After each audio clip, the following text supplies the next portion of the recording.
Quand il s'agit de choisir son jambon, on ne prend pas forcément le temps de décortiquer les étiquettes. Et on a tendance à se fier au packaging, à l'emballage, voire au prix.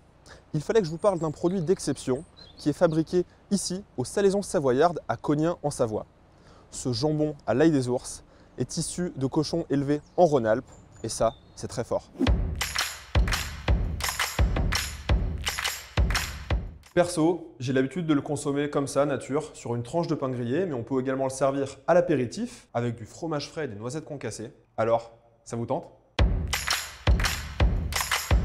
Pour 4 personnes, j'ai besoin de 4 belles tranches de jambon à l'ail des ours, environ 150 g de fromage frais type broch, 5 centilitres de crème liquide, 50 g de noisettes concassées, du poivre du moulin et de la ciboulette fraîche. Pour commencer, je mets le fromage frais dans le mixeur et j'ajoute la crème liquide avec un petit peu de poivre du moulin. Je récupère mes noisettes que je vais concasser à l'aide de la lame de mon couteau. Attention, soyez prudent avec le couteau. J'ajoute mes noisettes concassées dans la préparation. Je dépose ma tranche de jambon sur la planche et je la coupe en 4. Je dépose mon appareil au centre et je répète l'opération pour toutes les tranches. Ça y est, il est temps de confectionner nos bonbons.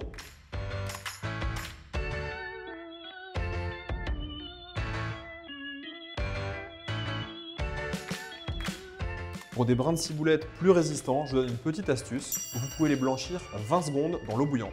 Pour la décoration, j'ajoute quelques fleurs comestibles et également de fines tranches de pain grillé, un petit peu de poivre et une pincée de fleur de sel et vous allez vous régaler.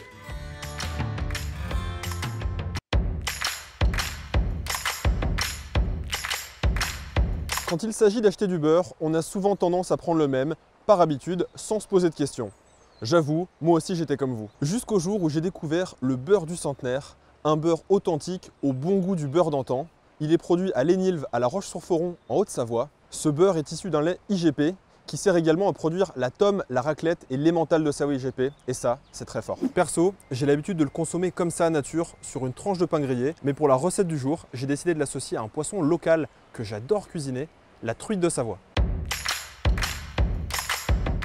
Pour 4 personnes, j'ai besoin de 4 jolis filets de truite d'environ 200 g, de 120 g de beurre le centenaire, d'une belle échalote et d'herbes aromatiques, du persil, de la ciboulette et de l'estragon. Pour commencer cette recette, je sors ma plaquette de beurre à température ambiante.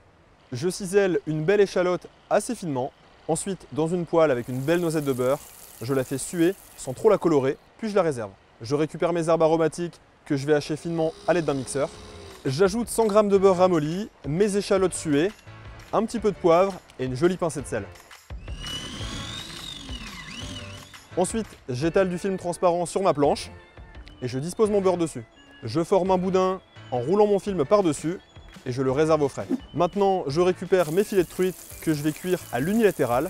Je laisse cuire à feu moyen avec le couvercle. Pendant ce temps, je récupère le beurre et je vais détailler une belle tranche. Mon poisson est cuit, place au dressage.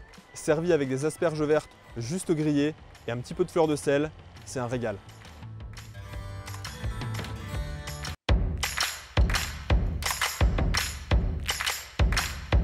Dans la famille des crèmes, on retrouve bien sûr la crème liquide, la crème épaisse, mais aujourd'hui, je voulais vous parler de la crème de la crème. Elle est produite en Bresse, dans un petit village.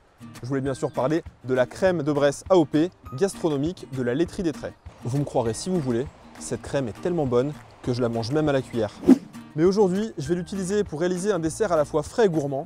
Laissez-moi vous présenter la mini pavlova aux fraises.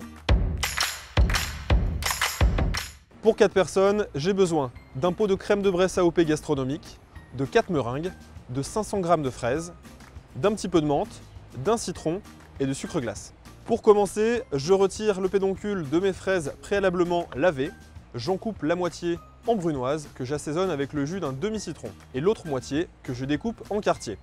Je les réserve dans un bol. Ensuite, je remplis ma poche à douille avec la crème. Je récupère mes meringues préalablement cuites en forme de nid. Dans le creux de la meringue, je verse ma brunoise de fraise que je recouvre avec la crème.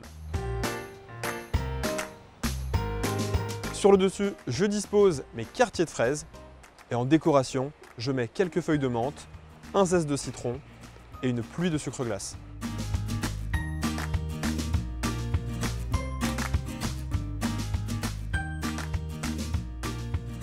Les produits locaux que je vous ai présentés aujourd'hui ont été récompensés par le distributeur rhône-alpin Provencia. La crème de Bresse AOP gastronomique de la laiterie des Traits a reçu le trophée du produit local savoureux.